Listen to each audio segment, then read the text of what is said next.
everyone, I'm here with my friend Mike, who just got this 2020 BMW M2 CS. This is the F87 body style. Mike and I both had F80 M3s. He had a CS, which is what he traded in for this car. So I am Camp G87, Mike is Camp F87. Mike, what do you think of the G87 in general? G87, I'm more of a purist, more of a traditionalist. And when I look at the G87, and I think a lot of purists will agree with me, it doesn't remind me of what BMW is traditionally known for. I think it's the design, the weight, it's really departing from what I'm used to. Whereas the F87 here, to me, it speaks more loudly to what BMW, again, is traditionally known for. All right, as you see from Mike's shirt, he is an M guy. Mike recently did a Porsche driving experience before buying this car, and he still bought this car. So that speaks loads to the M2 CS. So we're gonna share our thoughts in this video. I'm gonna have Mike drive my car, get his thoughts, and I'm gonna drive his car and share my thoughts on his car. So you can kind of put our opinions together, see if we change our minds after driving each other's cars. We'll see how it goes. And this is gonna be a video about subjective feel, our takes on the car. We're not gonna be driving on a track or anything like that. This isn't covering acceleration. There's plenty of drag races between the two cars. You can watch those videos to cover that. This is gonna be an owner's perspective of the other car and what we think about road feel. So people who know me, I have a Tesla Model S Plaid. That's my daily. Car doesn't offer much feel, great for drive. I also recently picked up a Lotus Evora, which is all about feel, not good for daily. These cars kind of do both. Of course, we know this car is a little bit more special, but let's see what Mike thinks about the G87. Before we go for a drive, let's take a look at this M2 CS. Mike, tell me about what makes the CS special over the competition. This is Hockenheim Silver, and then you can see some of the special bits that are different from the competition. First, you'll see this carbon fiber front lip here. That's something that is not on the competition. And another thing I want to mention that is kind of neat on the M2s is they have these 3 vents here right above the front lip. I think that looks neat. It's a subtle design element, and it is functional, I believe. So I do like that bit that it has. And another thing you'll notice too is this hood. This hood has this cool vent. The M3's CS had it, the M4 CS had it. It doesn't have that giant bulge that the competition, the base M3's had and the M2's had, but it has this special vent here and hood, which I really like. Moving to the roof here actually is pretty special, is this carbon fiber roof. I like the checkered look here. The M3 CS had it too, not in this design, but they had a carbon fiber roof. I think that looked really neat. And also this rear spoiler, which is also carbon fiber. So all these things amount to some weight savings. Oh, I forgot to mention too, the carbon fiber diffuser over here, which is really neat. But one thing I do want to mention that I don't like, and a lot of people point out, is the exhaust. It looks like a diaper, and people hate that element, and I don't like it either. Fortunately for me, I always park back in, so I walk towards the car and only see the front end, but that is also something that bothers me about this car, but fortunately is out of view, out of sight, out of mind for me. And the other thing too is this is something that'll come up during the driving video. If you heard the exhaust on an M2 CS, it is not very aggressive. I'm coming from an M3 CS, and that one had blurbles. It popped when you downshifted. This one is not that aggressive. If there's one thing that I would change on this, and I'm actually looking into this, is getting an aftermarket exhaust. Probably a Krapovich exhaust. That's something that's punchier, something that's a little bit more aggressive. But as it is, I personally do not like the exhaust note.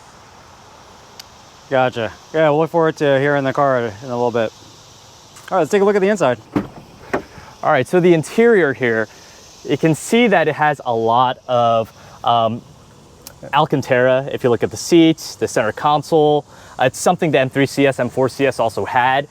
The difference between the M3 CS, M2 CS is this material. And the M3 CS, this was leather, so I'm used to that. But the M2 CS has this nice carbon fiber handle here, door handle, that I really like. I think that's really neat. But everything else is this non-leather. So that's something that is different for me that I'm trying to get used to. And another thing I wanted to point out too is on the M3 CS, if you look at the climate controls, they're all manual knobs where you had to turn to change the vent and also the temperature. So I wasn't used to that. So it's nice getting back to something that's a little bit more modern when it comes to the climate control.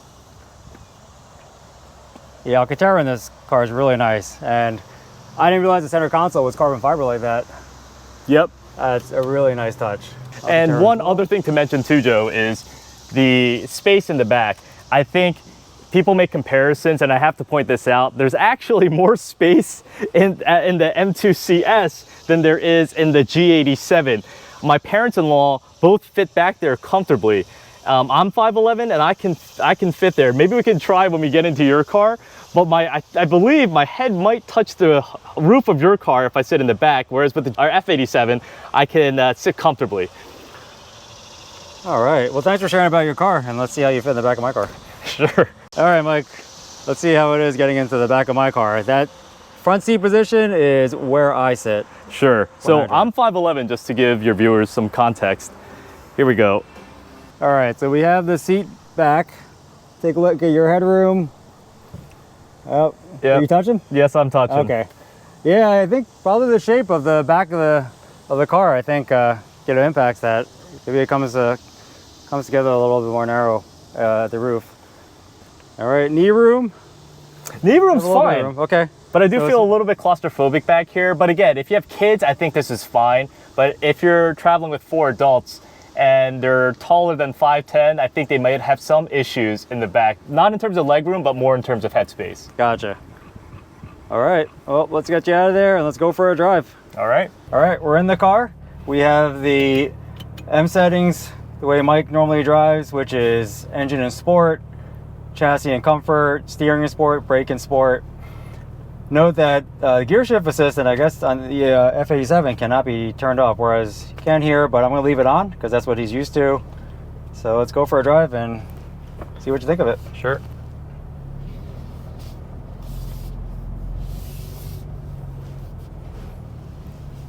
All right, we're going to pass by Joe with his anti-drifting shirt. And that's Joe's Type R. Let's take a right out here. Joe had come from an FK8 Type R to an FL5, similar to what I had.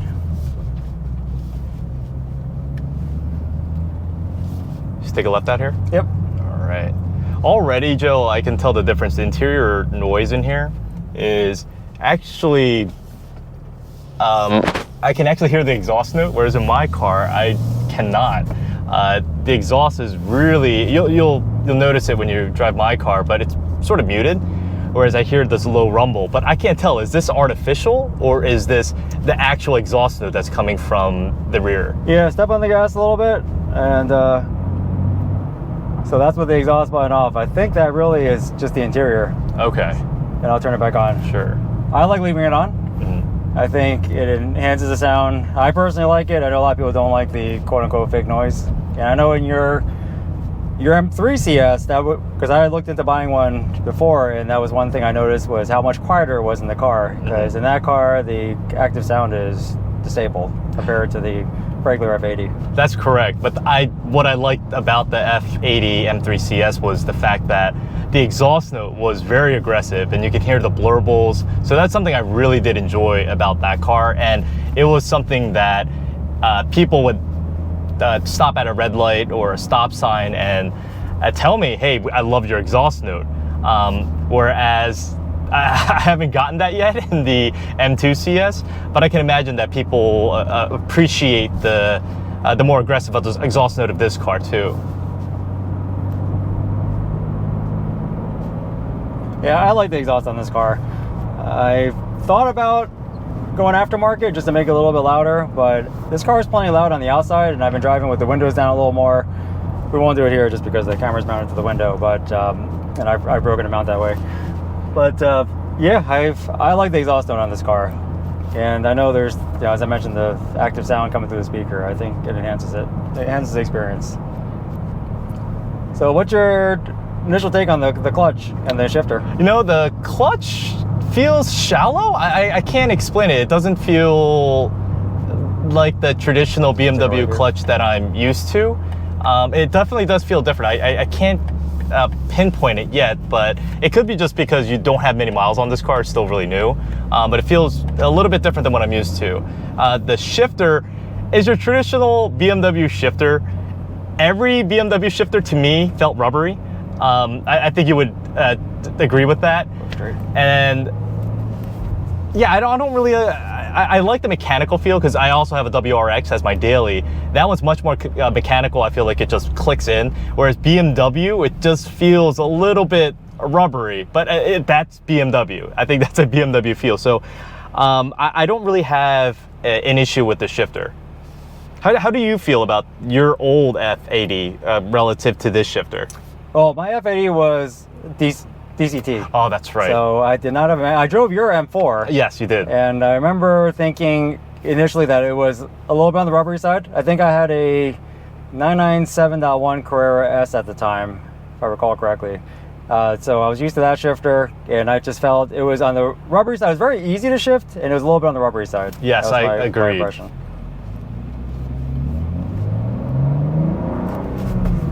Do you think the shift throw is similar to your car?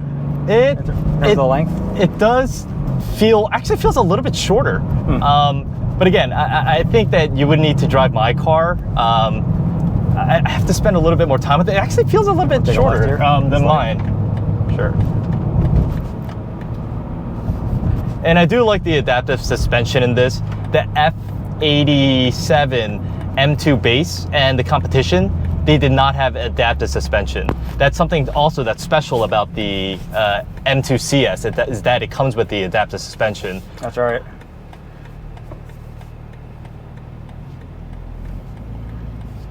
All right, get around this. Yep. So this will give us a feel for the suspension, or at least give Mike a feel for the suspension on this car. I would recommend staying on the left lane. All right. Just because I think the right gets even. Quite a bit of potholes there. Yep, I see them. Well, this is my bumpy road test. This is pretty comfortable. This feels good. I don't know if we've gotten to the bumpier parts yet, but Yep, this is it. Okay. Yeah, this actually does feel pretty good in comfort mode. I think a lot of BMWs, I prefer driving them in comfort mode. When you put it on Sport Plus, it's way too stiff for me. I think it's age. As I'm getting older, I want a smoother ride, but I still want a sporty feel. And I think BMW does strike that balance pretty well. But yeah, this car, I think it does feel pretty good. I can't complain with that. It does feel heavier though. That's something I noticed immediately. There is about a 300 pound weight difference. 325 pound weight difference. And also, but I will say this, BMW does a great job in masking that weight. The power that these cars deliver offsets, or more than offsets, the heaviness that you'll feel when you're driving it. However, you can't fool physics. In my opinion, at some point, you're gonna feel that weight when you're going into turns at a higher speed. All right. And I feel like my car, I know this car has been compared to the E30, but I think the wheelbase, this is still longer and it has more weight. And I believe my car did compare that to the E46, and I do like the shorter wheelbase. And that's also something that I really liked over my M3, is that it has a shorter wheelbase. You feel like you're more in control. When you hit corners, it just feels good going in and then accelerating out. Yeah, curious to see how you notice the difference on the street. You know, going from between my Type R and the M2, there's a huge difference in weight, and very noticeable when driving. You know, I'm not used to having an armrest either. This is a complaint that a lot of CS owners have, is the CS does not have an armrest. This one's a little bit lower than your traditional armrest. I'm not used to it. It actually gets in my way shifting now because I'm not used to not being there, right? Exactly. Yeah, so the elbow hit something now. Yes, exactly. And my WRX also, it has a very short sort of armrest, so I'm not used to something impeding my shifting. So that's a small gripe, but something that I do notice is a little uncomfortable for me.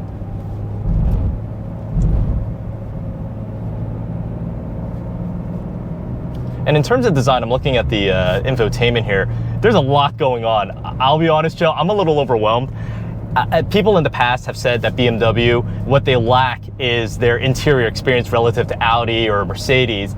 But I liked it because it was simple. I thought it was driver focused. There wasn't too many bells and whistles. This is a lot to me, and I'm not sure. Again, I haven't spent time with the car, so it's difficult to navigate, I guess, for me right now. I'm used to everything being in the center console. I mean, there's a lot here too, but having all my, I guess, my adaptive suspension and everything else that I'm used to having in the center console, it's all up here now. But I will say too, the Apple CarPlay and the F87, the F80, both F80s I've owned, I did not like it because the screen, if I can show you later on, the Apple CarPlay takes up half the screen and the other half is blank. And you want it to stretch, so you don't have as much. The entire screen. Exactly. So I do appreciate that. That is one thing I do like. And the other thing is too, is everything here is digital. I'm used to more traditional analog, and maybe that's my age showing, but I do appreciate that. And I know when you change from the different M modes, your speedometer and everything will change too. But I do like the old classic analog sort of feel when it comes to this driving experience. But the steering feels good. I do like the steering. Again, I think we mentioned the weight, but in terms of steering, it's heavy. I like a heavy steering wheel, and the steering wheel is also very bulky. Again, something that I like. I know some people don't like it. The characteristic of M cars, right? Yes, yes, and I like it. I guess I have bigger hands. I don't know, it just feels better.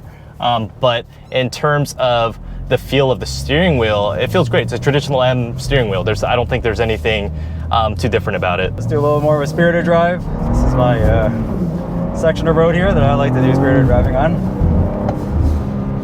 Wow, so throttle response is good.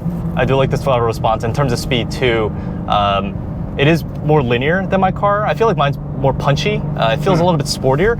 There is a sort of a disconnect. I hope you'll feel that when you drive my car. I don't feel as connected when I'm driving. Okay. I can't explain it. I just feel a little bit disconnected, but the speed is there. Don't get me wrong. This has 453 horsepower, like you said, a ton of torque. So it's still an M car, right? It has an S engine. I think that was also a gripe about the previous M2 competition. I don't think it was the S55. I believe it's an N55. No, that was the M2 competition came with the S55. It was the first M2, the base M2, that the N55. Sorry. Yeah, which personally I think sounds better, but yes, it's not a quote unquote true M engine. Yeah, with a single turbo, which is why it sounded different than the S55. Yeah, this car came out swinging with the S58. I will say though, the speed is there, the torque is there, it feels good, but I feel a little bit disconnected. Okay. What do you think about the brake pedal feel from just, I know you've been... Yeah, brake feels good. And again, I'm coming from my WRX. The WRX, this generation does not come with an STI version to it. And the brakes, it's not as responsive. But yeah, it's just traditional BMW brake. It feels good. Again, I don't have the carbon ceramic brakes, so I can't talk to those. But in terms of the braking, it feels good. Cool. What do you think about the seating position and the comfort of the seat? I'm actually surprised. It sits lower than I thought. I can't see over the hood. Maybe it's because it's a little bit longer than my car. Yeah, and I also like sitting low, so I put the seat at its lowest position. Ah, got it. Okay. Yeah, because I felt this car sat high relative to what I'm used to. Interesting. Okay. Because out of all my cars, I feel the highest in this car, to include my Tesla, which is kind of interesting. But the Evora, I basically set up, and the 911, I feel like I'm sitting on the floor, and I just got used to that. But yes, with the seating position that I had this set at, I feel it's hard to see over the hood. Sure. But I just like, just sitting a little bit lower. So I'll deal with the compromise. Joe, could you explain? I don't understand the stars. I know I mentioned it when we got into the car. On the side of the car, there's this star-shaped thing. I don't know what that is. It seems a little bit extra. That's unnecessary. I wish I could tell you. I don't know. I guess the stars align, and that's why you buy this car. Got it. But yeah, there are some interesting tidbits to include that the M color pattern on the door that does light up at night. Oh, it does. So it's pretty cool. So yeah, I thought this interior was neat. Coming from an F80, actually I feel like this car in a way offers a lot of what an M3 offered. At least the F80 generation with the head-up display and that is actually a great point, Joe. The M2 CS does not come with a heads-up display, and I am so used to having that from my M4 and my M3 CS, and not having it in my M2 CS. It's a small gripe, but I do notice it and something I do miss. So we'll wrap up this driving portion and we'll switch cars. All right, we're in Mike's M2 CS, and the seatbelt is just as hard as it is to get on my car. Is there something back here? All right. All right. It's the problem with coupes. Yes. I don't have this problem with my other cars, but yeah, with my M2 and with this car, it is definitely on the difficult side. Let's get this mic here. All right. First impressions, the seats hug much tighter than my car. So getting in this car, that was the first thing when I sat down, that's what I felt. So much more supportive, you know, especially on the sides here. So definitely feeling that. Actually, the startup, I felt like this car was a little bit louder on startup. And you currently have this, and these are the settings I would drive my car in, so we're consistent here. With the engine in sport, the suspension in comfort, and the steering in sport. So we're comparing apples to apples. Yeah, I'm liking what I see. I can see the appeal of this car. Clutch feels lighter to me. It's my initial take. All right, let's go for a drive.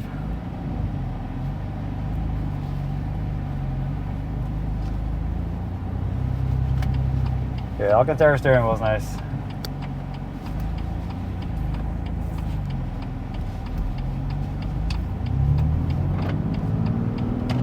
Steering feels a little heavier. Just that first turn. That's my initial impression.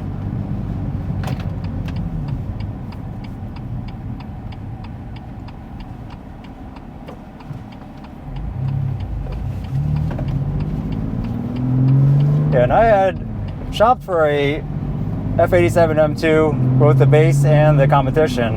At the time, I actually preferred the base, I think largely because of the sound. I like the sound of the N55 better.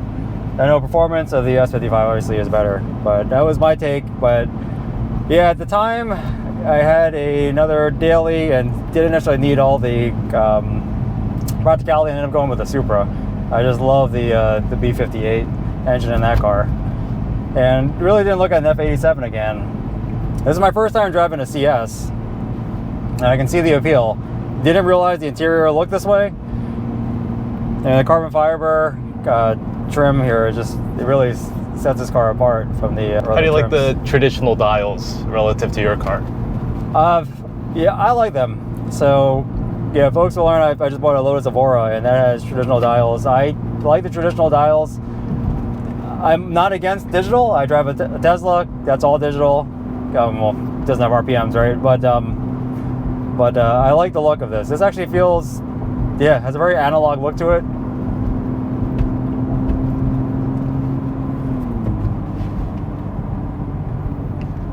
Car, it seems a little bit quieter now. I guess during startup it seemed a little bit louder, but it could be that more vibrations came into the car compared to my car, which would not be surprising. This car is more raw. I mean, that's why you buy this car. Yes, exactly. Hopefully you're noticing that difference. What I was telling you in the interior when you're driving, you really don't hear that exhaust note like I did in your car. But again, I don't know if it was coming through the vents or just the settings that we're on. But as you can see, this car is a little bit more muted, which is why I want a more aggressive exhaust. Yep. Yeah, you're coming through the speakers, right? You don't get the... The auto road match is interesting. It's, I don't know, it wasn't as apparent in this car. That was my initial take. But I mean, it does the same thing, so it should be the same. I do miss having to rev match though. That's the one thing I like about my WRX right now, is that I get to control that aspect of it. But in this car, you can't. And I know in your M2, you can turn that off. So I do appreciate that aspect of it.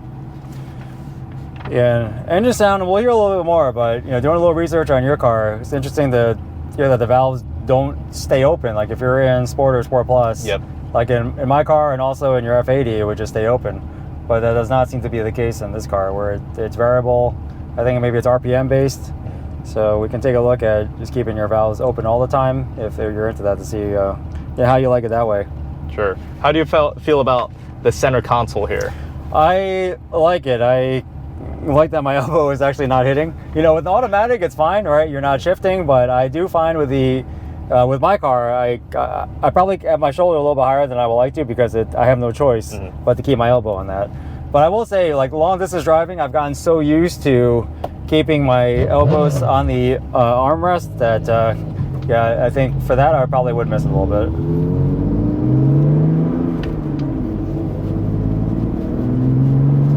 Like I mentioned before, a lot of people, they complain about the CS not having an armrest, but I prefer not having an armrest. But I do see the appeal when you're driving long distance, you want to rest your arm on something. But not having an armrest, to me, as a driver, it keeps you focused. It keeps you alert, and you want your arms situated in a way where you're going to be able to handle anything that's going to come your way. Because as you know, on your long commutes, a lot can happen. Yep. Yeah, I think this is nice. You know, one thing I noticed, your shifter actually feels a little bit more crisp than mine. So I don't know, it feels a little bit lighter and a little bit more crisp, a little bit less of the rubbery feel. How do you feel in terms of your connection to the car? Because that's something I noted when I was driving your car. I felt a little bit disconnected. How do you feel when you drive this one? Yeah, well, it'll probably take a little bit more seat time, but sure. You know, my initial impression is this car, yeah, I guess I feel a little bit more connected. This car actually feels, I don't know how to describe it. It requires a little bit more effort to drive. Yes. Which is, I think, what you want in a roar car, and that's why they also don't make great dailies, is because of that. But that's the experience, right? And what we're talking about at the beginning of the video, the experience of the car and the feel of the car. You know, things that don't come out on paper, you know, when you're just looking at spec sheets. And that's what BMW had engineered into this car. And, you know, first time driving one, I see the appeal. How about the weight? Do you notice the weight? So far, no. Okay. I haven't noticed the weight yet. But I will say this car feels less floaty. And maybe that's, well, it's probably more suspension tuning. But what I noticed in my G87 is it just feels a little bit on the floaty side now. It's all relative to what I'm used to. And I know like lowering springs or something would probably change that. But that's just my take on that car. And we're in comfort in both cars, so. And I drive that car in sport as well, with suspension, but most of the time I've just been driving in comfort. How does it feel driving on this particular road? It's not jarring at all. Yeah, I actually think my 911 does not handle this road as well as your car does. But that also sits lower. Yeah. Yeah, there's less my 911 is lower, has lowering springs, so it's not apples to apples. That's aftermarket, has less suspension travel than what the Porsche engineers had originally intended for that car. The brakes feel linear. There wasn't any huge initial bite or anything like that. So it's a good feel. We'll take the same route, and we'll push it after a little bit more driving. How do you feel about the exhaust right now? It's quiet. It's quiet, right? Yeah. Yep. Yeah, it's quiet. Clutch, I think, is easier to use than the G87. I know there's a lot of complaints about that 1-2 shift on that car. Yes. Yeah, and I noticed the way you were driving it as well. I mean, granted, you had just gotten in the car, so right. No expectation there.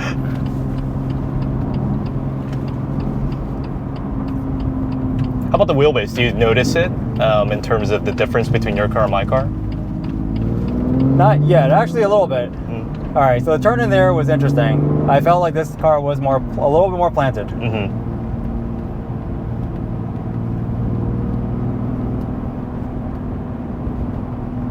Yeah, the car's on the quiet side.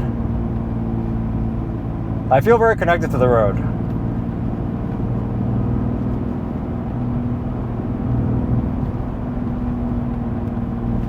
All right, let's see what this.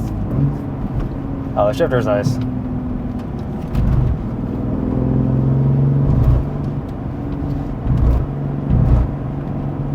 This car handles bumps well, not harsh. Actually, let's go into sport suspension. The rest of this, see what that's like.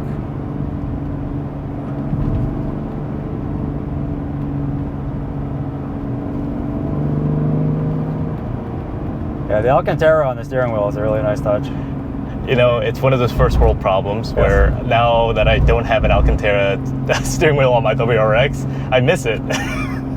What about not having a HUD? How do you feel about that? Yeah, to be honest, I feel I ignore the head-up display most of the time. So it's almost become a distraction to me. And there are a few situations where I found it to be useful or helpful, you know, especially with nav, having the nav show up there. Sure. But other than that, honestly don't even notice it most of the time. Right? And at night, I find it to be somewhat distracting. I think I used to think it was very beneficial when I had my F80. That was a non-negotiable to have the executive pack with the HUD. But now I'm not sure what it is. You know, my driving style changed. I don't know. Maybe I'm more easily distracted. Who knows? But yeah, this is. I mean, driver focused. You know, this car is a little bit less tech than the G87. I mean, just by generation. It's. Well, I shouldn't say less tech, but it's older tech, right? Just because of the age of the car. And I think this is definitely more driver focused. And I don't know how much of what I'm saying is F87 versus G87 versus, you know, CS versus non-CS. I think let's screw the throttle a little bit. It's at 3,000 RPM. Wow. Oh, the throttle response is nice. Yep. Way it picks up speed. Yeah, I'm impressed. Then when I did that little pull in your car, I didn't feel that connection I think that you're experiencing right now. I think that to me could be is a deal breaker. That when I drove this car, when I test drove it, I was immediately sold.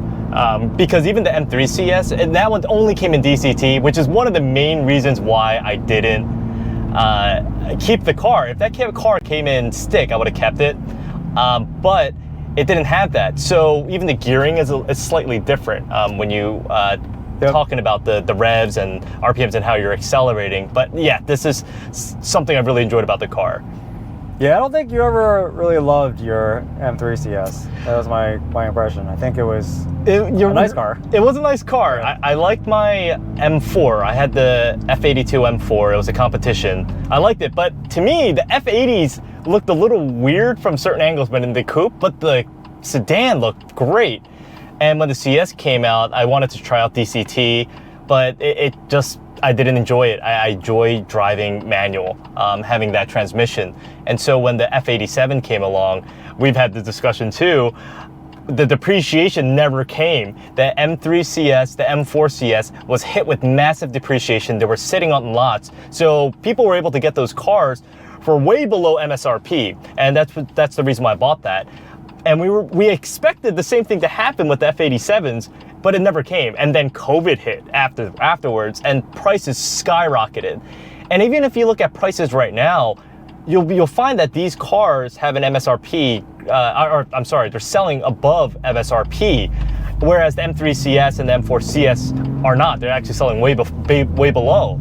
So that tells you there's something special about this car in the CS lineup that came with the F generation. Yeah, I think a lot of it is this transmission. Yeah. The fact that this is a manual.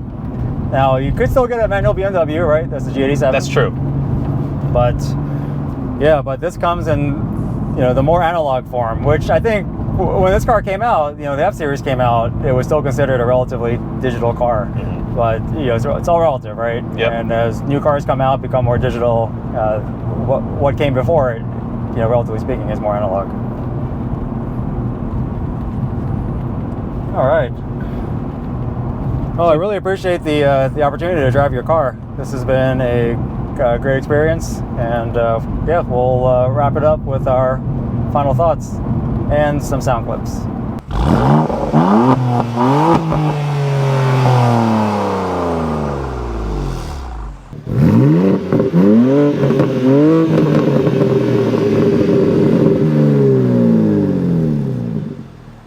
All right, Mike, well, thank you for the opportunity to drive your M2 CS. What an amazing machine, and I totally see the appeal of why someone would buy that car. But elephant in the room, that car is $25,000 more than my car, and that's current market value. So that's a lot of money. I mean, would you daily your car?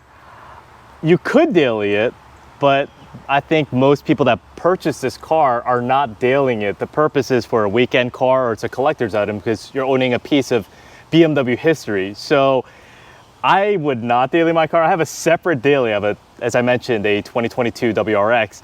That's my daily. So I would not daily this, but it makes for a perfect collector's item, perfect a driver's car, and I think it'll also retain its value. I'm hoping it retains its value. Whereas I think with your car, I think it actually makes a better practical daily vehicle because it's the base, and it actually has features that make it more comfortable, like we were mentioning in terms of technology. Yeah, so you have to factor in my car will depreciate. I think it's a better car to use overall. I think for a weekend car, I think your car is perfect for that. So I see a purpose for both of these cars. Would you get a G87 M2? I probably would not, I'm sorry. I didn't think so. But I appreciate you sharing your experience on this car. Appreciate everyone for watching this video. If you haven't already, please like this video. Appreciate if you subscribe to the channel. Appreciate the support. Bye for now.